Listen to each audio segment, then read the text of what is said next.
বান্ধবী যখন নিজে লিপস্টিক পরে। বেশি লিপস্টিক নষ্ট করা যাবে না, একটু কাছিয়ে কাছিয়ে রেখে দিই যাতে অল্প করে ব্যবহার করতে পারি। এবার ঠোঁটের নিচে একটু ডট ডট দিয়ে নিই, ঠোঁটের উপরেও একটু ডট ডট দিয়ে নিই, ব্যাস। আর কিচ্ছু করতে হবে না, ব্যাস। আমি তো শিওর এরকম করে যদি আমি লিপস্টিক ব্যবহার করি আরো 1 বছর চালিয়ে নিতে পারবো।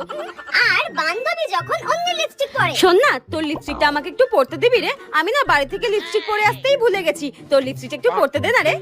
ঠিক আছে পর, কিন্তু টেপি এটা না একটু অল্প করে পরিস, এটা না আমাকে ও দিয়েছে। এই নে ধর। হ্যাঁ থ্যাংক ইউ রে।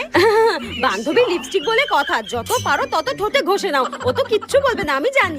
আরে মা এটা লিপস্টিক, তুই কি একদিনে এটা শেষ করবি নাকি? আর কিছু বললেও আমার কোনো যায় আসে না, আমি তো ঠোঁটে ভরে ভরে ঘষে নিয়েছি। তুই যদি আমার বন্ধু না হতিস না আমি তোকে মেরেই ফেলতাম। এইভাবে থোবরায় লিপস্টিক কে ঘষে ভাই?